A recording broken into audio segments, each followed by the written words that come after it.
হাবিলকে দাফন করার ব্যবস্থা করা লাগবে, কারণ হাবিলকে আমি আল্লাহর প্রিয় বান্দা বানাইছি। হাবিলের লাশ কাবিল কান্দে করে নিয়ে ঘোরাগাড়ি করে এদিক সেদিক দেয়, কতদিন ঘুরেছে আমি আপনাদের মাঝে ওদিকে যাচ্ছি না। আল্লাহ কয় হাবিলের লাশ আমি দুনিয়ার মধ্যে রাখতে চাই না। বন্ডরা শোনো, কেন কি জন্য আমরা দাফন করি?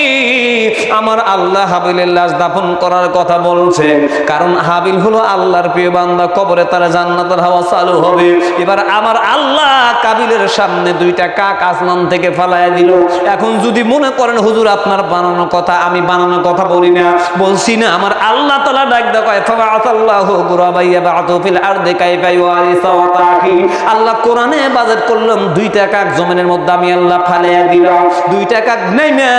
আপনারা জবান খুলে বলুন তো, পশু পাখি মারামারি করে কি করে না? হ্যাঁ, এমন মারামারি করে মারিয়াই ফেলায়। এরকম এই দুইটা কাক মারামারি কইরা একটা কাককে মারিয়া ফেলাইলো। চিন্তা করলো এই কাককে কি করা যায়। আর একটা কাক যে কাকটা মারিয়া ফেলালো, মাটি খনন করিয়া করিয়া দোপা মানে একটু মানে দোপা ঘুরিয়া ওর মধ্যে কাক নামায় আবার মাটি চাপা দেয়। এবার কাবিল চিন্তা করে, হায় হায়, আমার একটা পশু আর এক মানুষ আর এক পশুকে মারিয়া মাটি দেয়, আর আমার ভাইকে মারিয়া আমি কাঁধে করে ঘুরি, কেমন হয়? আল্লাহ কয় দেখায় দিলাম ফাবাআসাল্লাহু গুরাবাইয়া বা'তু ফিল আরদি কাইফা ইউআরিসু। মাটি দেওয়ার বিধান আমি আল্লাহ দেখা দিলাম। যাই হোক, লম্বা কথা, ওখানে মাটি দেওয়ার বিধান হলো। এবার জবান খুলে বলেন তো, তাহলে মাটি দেওয়ার বিধান কে দিয়েছে?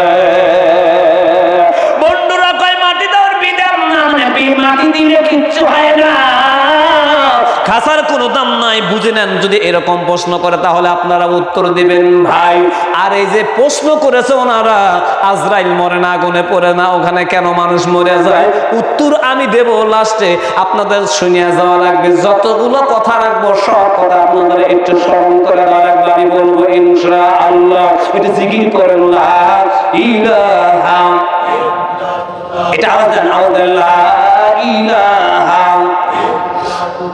মারতে লা ইলাহা ইল্লাল্লাহ, লা ইলাহা সুবহানাল্লাহ আলহামদুলিল্লাহ, লা ইলাহা। মুসলমান ভাইরা আমার, এবার আসুন আলমি পর্যায় কবর জগতের মধ্যে নিয়ে আল্লাহ কয় আমি জিন্দা করব। এই কবর জগতের কথা যদি আমি বলতে যাই লম্বা কথা, পরে সময় হলে বলবো। এবার বলুন তো ভাই, লাস্টের একটা জগৎ আছে আলমে হাসর, হাসরের ময়দান আছে না নাই? আল্লাহ কয় আমি জিন্দা করব আখিরাতের ময়দানে। কোরআন থেকে আল্লাহ বলে ইয়াউমাইদিন তুরাদুনা লা তাখফা মিনকুম খাফিয়া। ভণ্ডরা শুনো, তোমরা বলো আখিরাত নাই, আল্লাহ কয় আখিরাত আছে। ইয়াউমাইদিন তুরাদুনা লা তাখফা মিনকুম খাফিয়া। আল্লাহ কয় আখিরাতের ময়দানে আমি আল্লাহ দাঁড় করাবো। ওই আখিরাতের ময়দানে যখন আমার আল্লাহ দাঁড় করাবে, আল্লাহ কয় হিসাব নিকাশ আমি আল্লাহ শুরু করব। তোমরা জেনে রাখো, তুমি যা যা করেছো আমি আল্লাহ নিজেই তা প্রমাণ করে দেব। একটু জোরে জোরে বলা যায় কি সুবহানাল্লাহ? আচ্ছা বলেন তো, আমার জীবনের ইতিহাস যদি আল্লাহ প্রকাশ করে দেয়, তাহলে দুনিয়ার কোনো মানুষকে আমার আমলনামা ঢেকে রাখতে পারবে?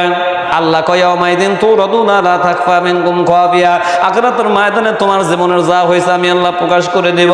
বান্দা হিসাব নিকাশ করার পর তোমার আমলনামা যদি ভালো হয়, তাহলে আমি আল্লাহ তোমাকে ডান হাতে আমলনামা দেব। ফাম্মা মান উতিয়া কিতাবাহু বিয়ামিনিহি ফায়াকুলু ইয়া লাইতানি লাম উতা কিতাবিয়া। আল্লাহু আকবার বলেন। ফাম্মা মান উতিয়া কিতাবাহু বিয়ামিনিহি ফায়াকুলু হাউমুকরাউ কিতাবিয়া। আল্লাহ কয় বান্দা ডান হাতে আমলনামা যারা যাবে আমি আল্লাহ ঘোষণা করে দিলাম, ওই আমলনামা পাওয়ার পর লোকটা খুশি হবে না বেজার হবে? কি খুশি? আল্লাহ কয় আখিরাতের ময়দানে এই বান্দা আমলনামা পায়া ঘুরিয়া ঘুরিয়া বেড়াবে, সার্টিফিকেট ভালো হয়েছে, ঘুরিয়া ঘুরিয়া বেড়াবে। উনি বলবে ইন্নি দরান্ত আন্নি মুলাকান হিসাবিয়া, ভাই আমার টাকা থাকো, আমার হিসাব নিকাশ আল্লাহ নিছে, আমার বিশ্বাস ছিল দুনিয়ার মধ্যে হিসাব নিকাশ নেবে।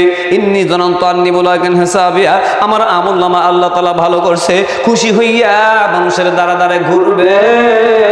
ফাহুয়া ফি ঈশাতির রাদিয়া, দুনিয়ার জগতের মধ্যে আমার বিশ্বাস ছিল। আল্লাহ কয় বান্দা তুমি যখন এইভাবে মানুষের দ্বারা দ্বারা ঘুইরা প্রশংসা করবা, আমি আল্লাহ ঘোষণা করলাম ফি জান্নাতিন আলিয়া, তোমাকে জান্নাতের মধ্যে আমি আল্লাহ দাখিল করলাম। একটু জোরে জোরে বলা যাবে কি মারহাবা। মুসলমান ভাইরা আমার, এই জান্নাত তারা পাবে কারা? ওই যে মরণ সম্পর্কে কথাগুলো বলছে আমি আপনাদের মাঝে পরে বলবো। এবার বাম হাতের মধ্যে যখন আমলনামা দেওয়া হয়, এটা দরদের এই বান্দাটা আমলনামা পায়া মানুষের কাছে কাছে ডাক দেয়, বলবে ভাই আমার আমলনামা ভালো না,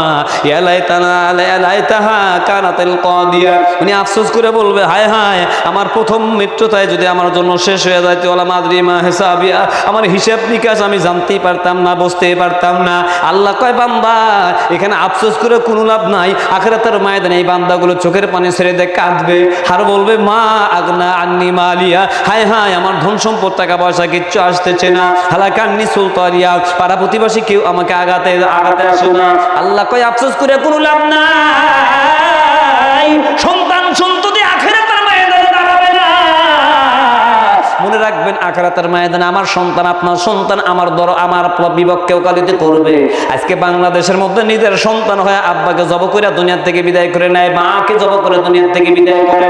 বলুন তো ভাই, যেই সন্তান দুনিয়ার মধ্যে আব্বা মাকে জব করে দুনিয়া থেকে বিদায় করে, ওই সন্তান আখিরাতের ময়দানে আব্বা মার বিপক্ষে কথা বলতে পারে কি পারে না? এজন্য আমাদের হিসাব নিকেশ করে সন্তানগুলো পালন করা লাগবে। কোন সন্তানগুলো আখিরাতের ময়দানে আমাদের কামিয়াবি হবে, কোন সন্তানগুলো কবরের মধ্যে আমার জন্য জান্নাতের সার্টিফিকেট হবে। ভাইজান এগুলো কথা আমি আপনাদের মাঝে বলবো।